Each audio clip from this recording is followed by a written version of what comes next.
Oi pessoal, sejam bem-vindos a mais um culto da IEC Paulistana. É muito bom estar aqui nesse período de louvor e adoração com vocês. E eu gostaria de convidar vocês a fazer essa oração comigo e em seguida que vocês cantem comigo aí da casa de vocês, para a gente ter esse momento de louvor, mesmo distante, unidos. Senhor Deus e Pai, obrigada Deus por esse momento, Pai, que nós temos em Tua presença. Obrigada, Deus, pela vida dos meus irmãos, Pai, pela vida da minha igreja, Deus.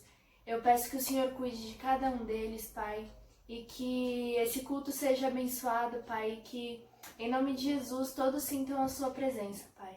Amém.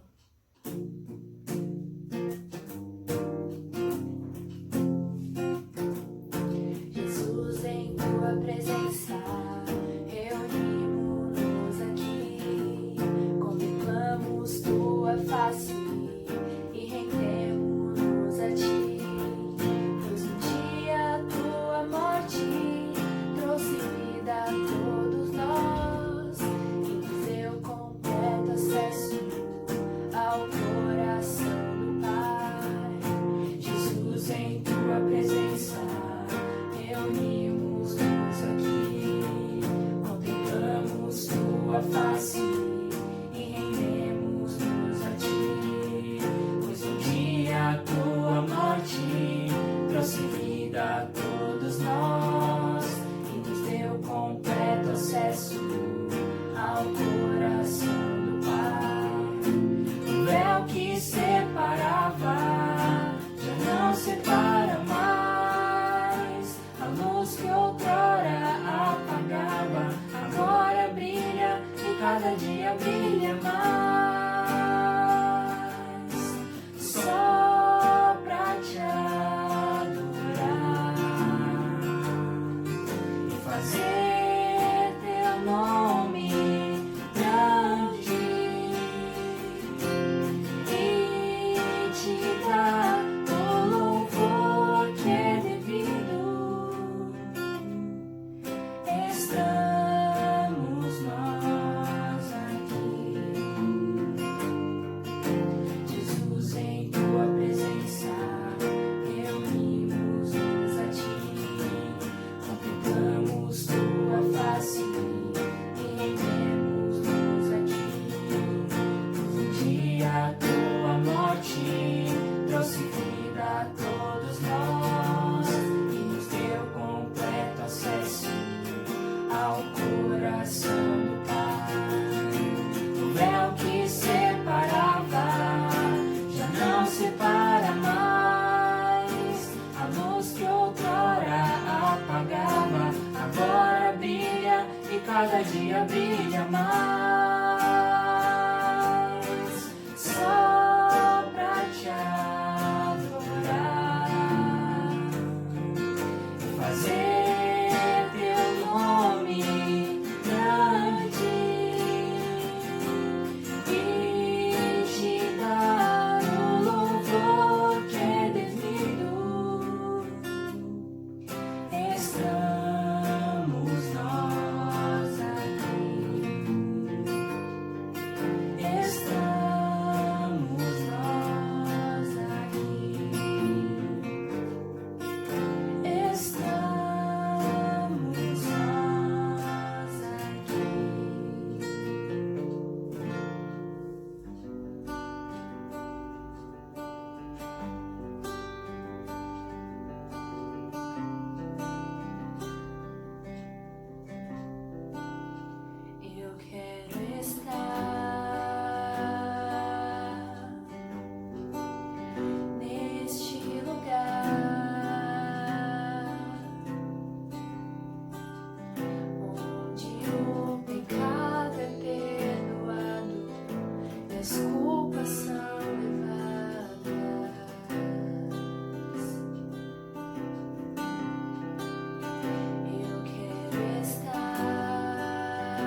faz milagres, que ouve a nossa oração, que se faz presente aqui.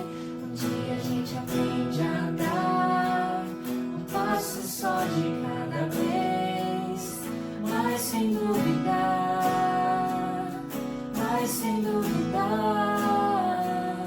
que Ele continua sendo bom, Ele continua sendo Deus, Ele continua sendo bom, Ele continua sendo Deus. Então chega o dia de viver tudo que se aprendeu e a enxergar até o que não se pode ver. Chega o dia de entender, até ouvir o não de Deus, mas sem duvidar,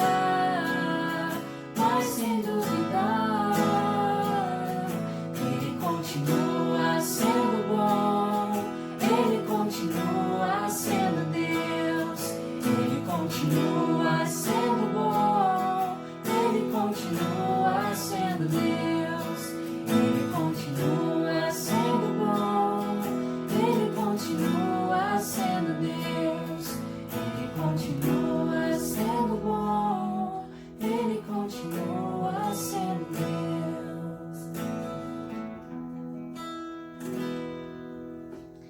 Agora a gente vai para o momento da palavra. Que Deus abençoe a vida dos irmãos. Estamos com muitas saudades e que logo, logo nós possamos estar juntos. Amém? É isso aí, igreja. Até a próxima. E graça, meus queridos, que Deus abençoe vocês. Estamos aqui reunidos para mais um culto virtual. Que Deus possa ser exaltado, glorificado, louvado. Esse é o objetivo do culto, onde a gente presta ao Senhor o nosso melhor. Mas também é um momento em que a gente pode se assentar aos pés do Senhor e ouvir dele. Há uma questão na tradição judaica que eu admiro muito, que eu gosto muito, que quando o mestre, né, o pregador, enfim, o professor, ele vai ensinar, isso nas casas, tá? Ele se assenta numa cadeira e todos os outros ficam sentados no chão ou em almofadas para ouvi-lo falar. E nessa interação entre o professor, o pregador e os ouvintes, né, há questões, perguntas, há interações, e é muito gostoso, é um momento de intimidade. É nesse momento, é dessa forma que eu gosto de pensar e refletir uma meditação bíblica, não é? Não de uma forma de cima para baixo, mas de um jeito do mesmo piso, onde todos possam estar interagidos com a mesma palavra. Então eu queria convidar vocês para que a gente pudesse orar juntos agora e que todos nós, tanto eu quanto vocês, a gente se assentasse calmamente, tranquilamente e pudéssemos ouvir, refletir sobre a palavra do Senhor. Amém? Deus, nós te convidamos agora para sentar-se no nosso meio, porque o Senhor é o mestre dos mestres, o Senhor é o supremo Senhor de todas as coisas, o Senhor é o supremo pastor de todos nós, Senhor. Então assenta-te entre nós, vamos estar assentados ao teu redor, Senhor, para ouvir a tua palavra, para ouvir os teus ensinamentos, as tuas orientações, a tua exortação, tua palavra de ânimo, a sua palavra de despertamento. Nós estamos aqui sentados, com o nosso coração aberto para te ouvir, Senhor, porque afinal de contas, estar aqui agora, Senhor, é um ato de opção, de escolha. Nós escolhemos estar aqui sentados, Senhor. Nós escolhemos aqui estar ouvindo, Pai amado, a tua fala. Já cantamos louvores ao Senhor, porque o Senhor é digno de ser entronizado o tempo todo com louvores, Senhor. Então agora, Pai, reflete conosco. Traz-nos luz, entendimento, trata da gente. Somos teu filho, somos teu povo. Nós, Senhor Jesus, sem orientação, nos perdemos, porque a nossa mente é confusa. Guarda-nos, Pai, em nome santo de Jesus. Pedimos também por todos os seres humanos espalhados ao redor do mundo, porque esse momento é um momento tão especial, tão diferente da humanidade, onde todos estão oprimidos pelas mesmas condições. Pai, mas não é inédito. A igreja, desde que foi fundada até hoje, sempre passou por momentos de angústia, angústia, de aflição, em vários momentos da história. E assim como o Senhor tratou naquele passado e deu vitória aos teus filhos, que a gente possa ter vitória aqui agora e que amanhã, depois de amanhã, a gente possa contar os testemunhos do que o Senhor fez entre nós nesse período, Pai amado. Nós te convidamos então, Senhor, assenta-te entre nós e conta, Pai amado, a sua palavra, conta pra gente o que o Senhor quer contar. Estamos com os nossos ouvidos, a nosso coração aberto para te ouvir por escolha. Nós escolhemos estar aqui agora, em nome de Jesus. Amém. Queridos, nós vamos refletir hoje num texto de João, que eu acho bastante gostoso. Meu estilo de compartilhar a palavra é sempre textual, né? Nós tivemos na escola bíblica a questão de o que é sermões, e a gente está então entendendo que cada pregador ou cada ministro escolhe o seu próprio jeito de falar. E o meu jeito é ser expositivo, ou seja, pegar um texto da Bíblia e trabalhar com ele. Nós vamos trabalhar hoje com o capítulo 14 do livro de João, do Evangelho de João. E é bem aquele texto que a gente conhece bem: eu sou o caminho, a verdade, a vida, ninguém vem ao Pai senão por mim. Tá? Não é essa palavra que nós vamos meditar hoje. Nós vamos ficar no texto, no versículo 1, 2 e 3, porque eu quero trazer um foco importante anterior a Jesus ter dito: eu sou o caminho, a verdade e a vida. Tá? Então nós vamos refletir nesses textos, e é um convite, viu, irmãos? E acima de tudo, um convite para a gente confiar em que tudo isso é passageiro, tudo absolutamente passageiro, e que nós teremos uma eternidade que vai nos abençoar de uma forma grandiosa, ok? Então, o texto, como eu falei, está no Evangelho de João, capítulo 14, verso 1, 2 e 3. Verso 1. Que o coração de vocês não fique angustiado. Vocês creem em Deus, creiam também em mim. Na casa do meu Pai há muitas moradas. Se não fosse assim, eu lhes teria dito, pois eu vou preparar um lugar para vocês. E quando eu for preparar um lugar, voltarei e os receberei para mim mesmo, para que, onde eu estou, estejam vocês também. Esse é o texto que Deus está compartilhando conosco. Queridos, Jesus, ele conhece a humanidade e sabe que nós temos oscilações de humor. Ele conhece que nós temos dias bons e dias maus. Nós temos períodos difíceis e períodos um pouco mais tranquilos. Mas a humanidade se refere em que estamos submetidos, sejam as coisas boas ou as coisas ruins, e essas questões nos afetam. Essas questões mexem conosco. Não só no campo emocional, mas também no campo biológico. E eu quero trazer aqui uma informação para vocês. Emoção também faz parte do organismo biológico. Tá? A emoção está num órgão chamado cérebro. E quando o cérebro está se sentindo ameaçado pelos órgãos de sentido, ele recebe essas informações. Pela visão, pelo olfato, pelo paladar, pela audição, pelo tato, o cérebro é informado do que está acontecendo por fora. E ele cria uma sensação de realidade lá dentro. Ele constrói um mundo virtual lá dentro para poder entender o que está acontecendo e poder gerenciar essa situação. Então, todos nós, humanos, somos suscetíveis a um momento de oscilação. Momentos de angústia, de tristeza, de alegria, de marasmo, de passar, de dívidas, de crises, de uma série de problemas. Isso é humano, faz parte da humanidade. Não deveria ter sido assim, não deveria ter sido assim. Nós sabemos bem claramente, e temos falado isso aqui na nossa igreja, de que o ser humano, quando ele infelizmente decidiu escolher desobedecer ao Senhor, entrou na mente dele a capacidade do bem e do mal. O bem continua, que é o período da inocência. A inocência está em nós ainda. Mas também entrou o mal, que não é inocência.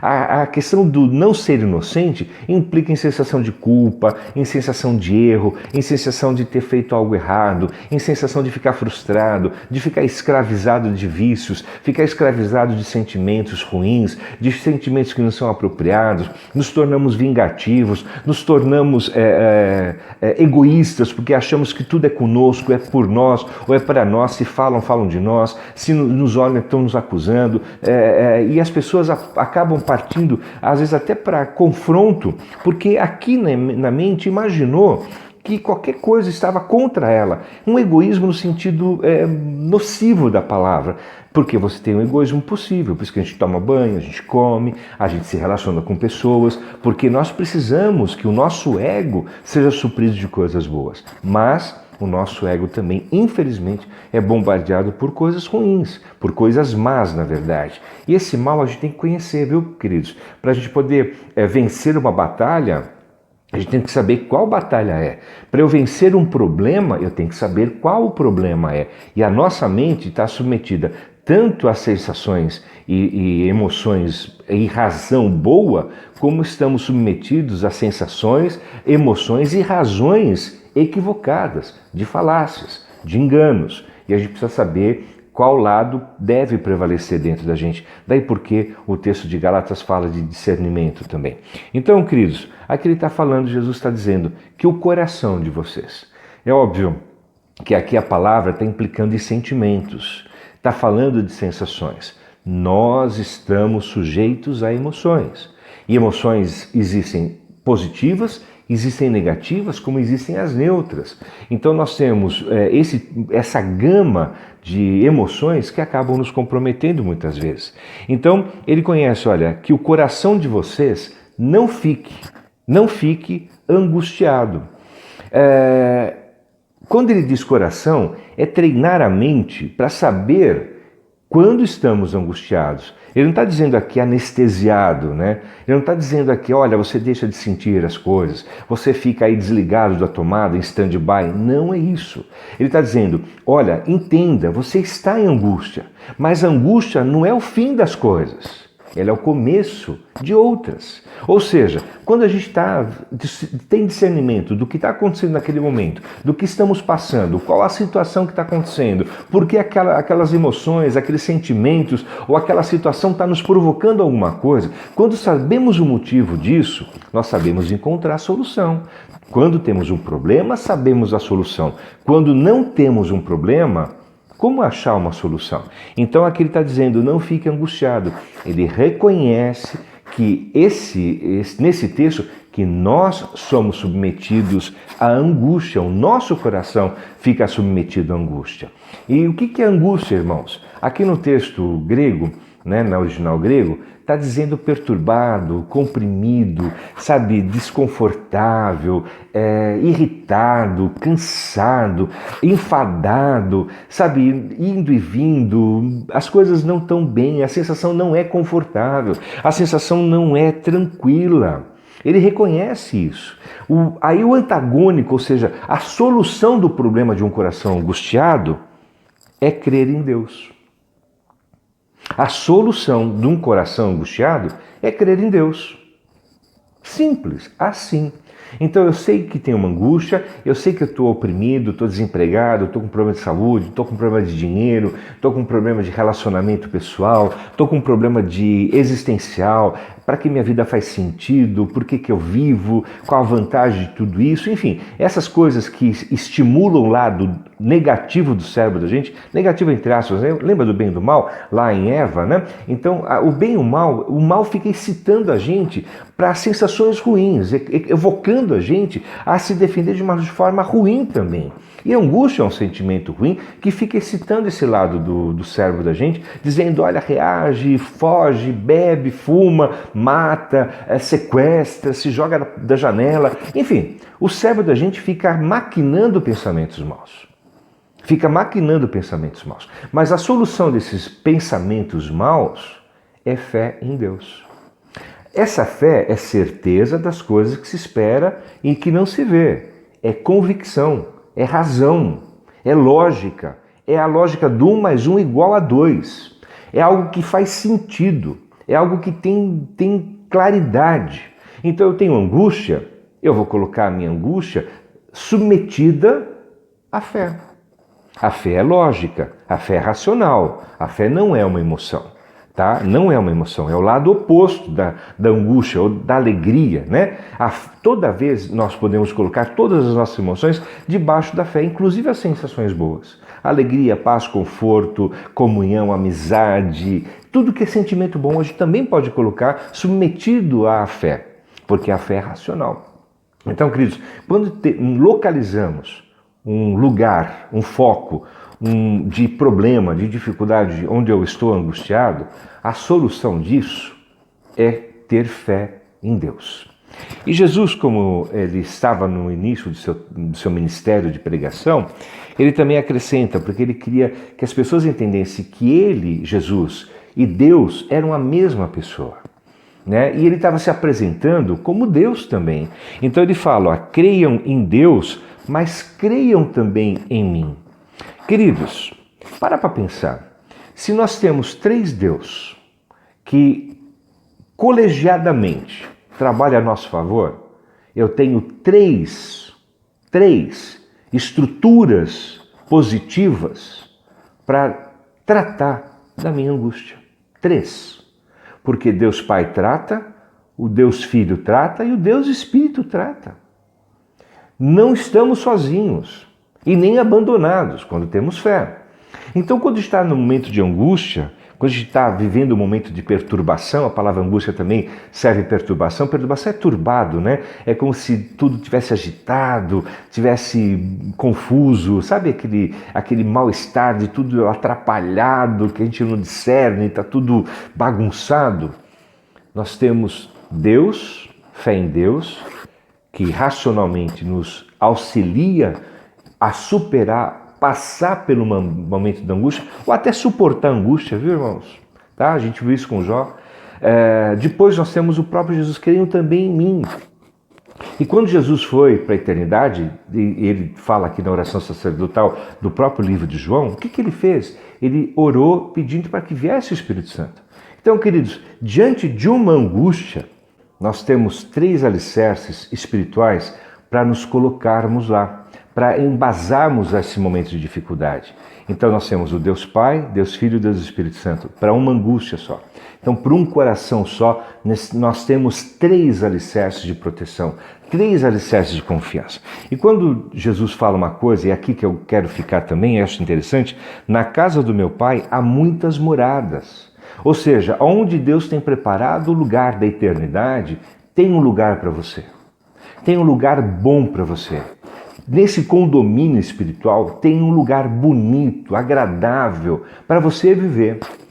E nesse lugar você vai ter conforto, paz, recompensa, vai ter alegria, vamos poder compartilhar o tempo todo. Eu não sei o que nós vamos fazer na eternidade, mas teremos muito trabalho abençoado para fazer. Então nessa casa, na morada do meu Pai, no condomínio de Deus, há um lugar para você ficar. Não importa se você é forte, fraco, se você tem uma fé debilitada, se tem uma fé convicta, não importa. Não importa. O que importa é que você tenha fé. Mesmo que seja uma fé pequena, como da mostarda, como o texto bíblico fala também. Isso não coloca você de fora. Isso não passa você de fora. Então é importante que você confie que apesar da angústia, apesar de termos três pessoas em uma só te auxiliando na tua angústia, que você tem um lugar, além do que, na eternidade, para viver com Deus, com Jesus e com o Espírito Santo para toda a eternidade, com todos os santos, com todos os santos. Todos vão chegar lá, vão colocar uma veste branca e vão ter um novo nome. É essa a ideia que eu tenho do cristianismo, que é a solução da morte. Não daquela morte que vai para a sepultura e se fica lá se decompondo. Não, é a morte que é como um processo da própria vida, não tem por onde, que é uma sentença, porque o homem infelizmente escolheu se afastar de Deus. Então, mas há além túmulo, tá? Um lugar para a gente morar, um lugar abençoado, um lugar puro para você estar presente.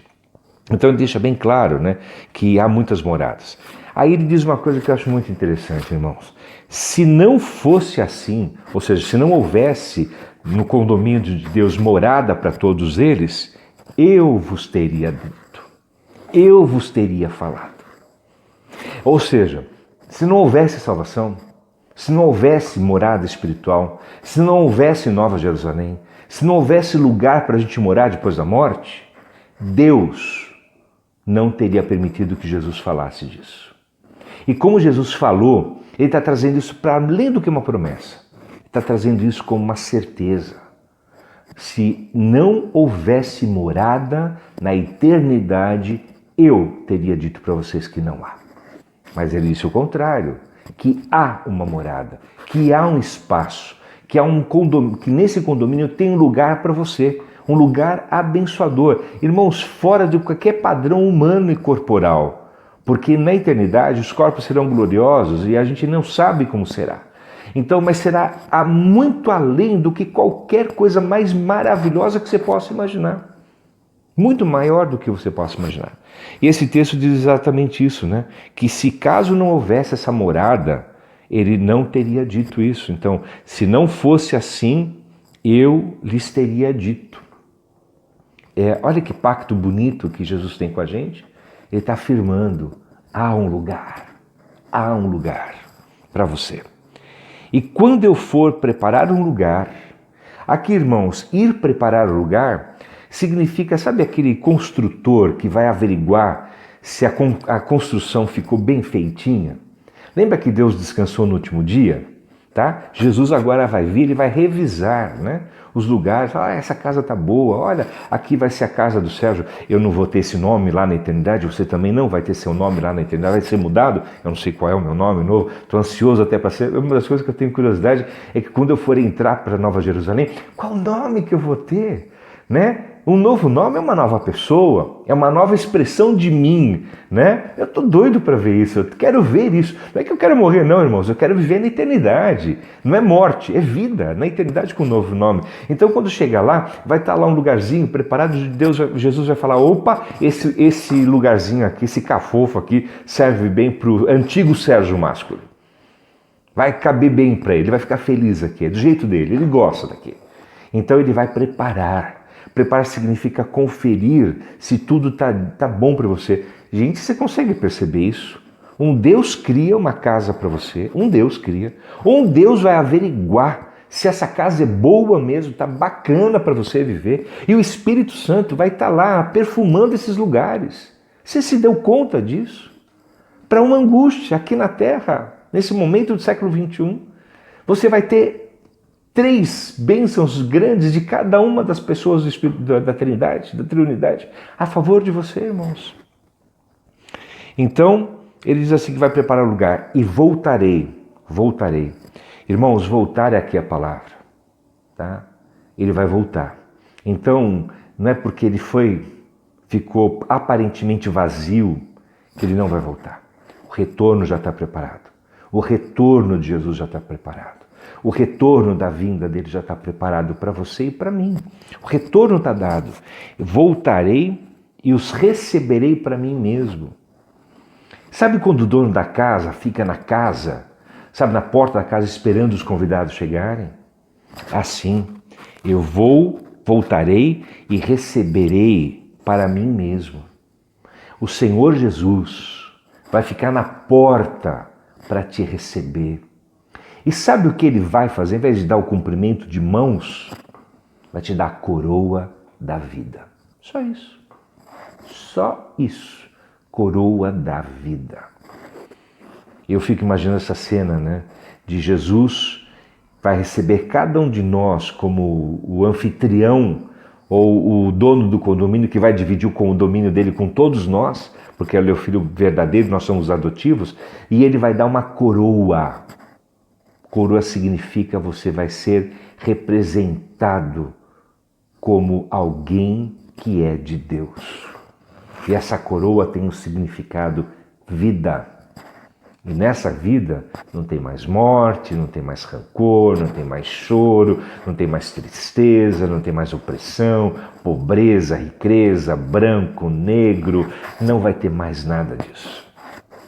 E você vai receber a coroa da vida. É só isso que você vai receber quando você entrar nesse condomínio espiritual que é a Nova Jerusalém.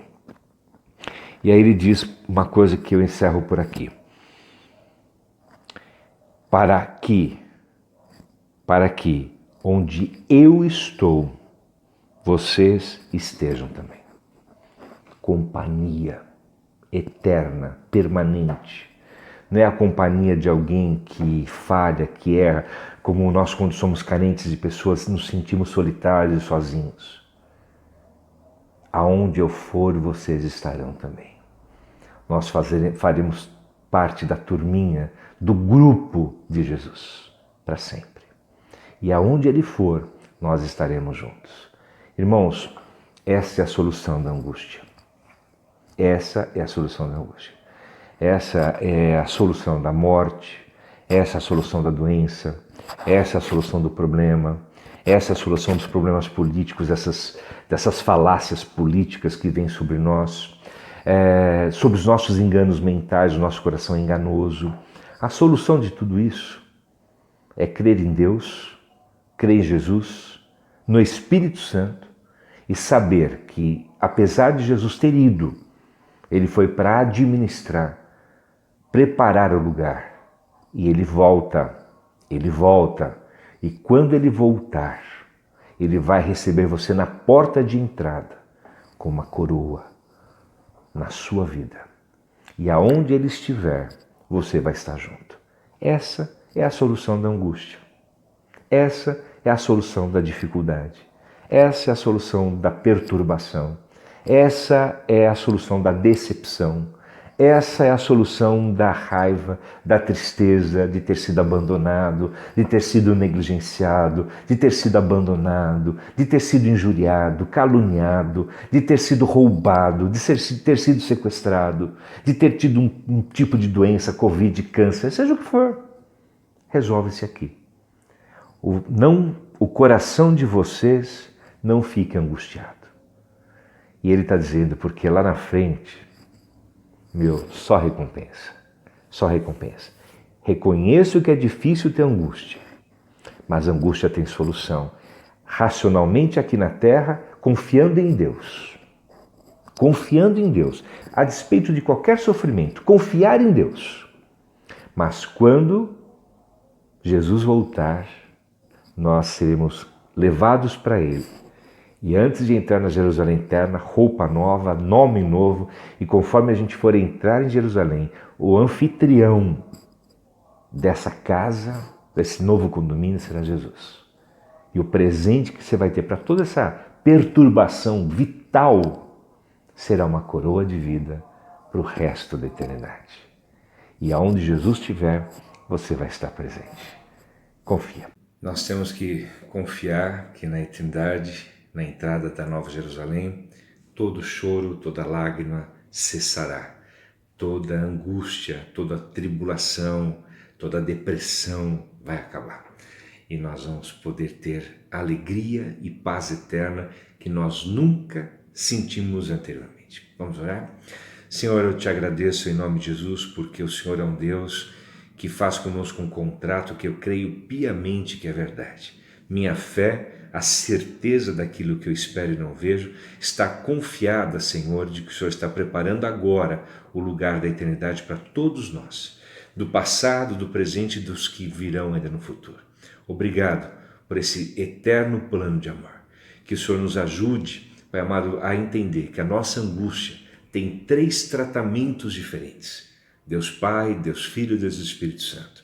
E para uma única situação de perturbação num corpo humano corruptível. E a paz e a eternidade que nos está esperando, Senhor Jesus, será tremendamente grande. Nós te agradecemos em nome de Jesus. Amém.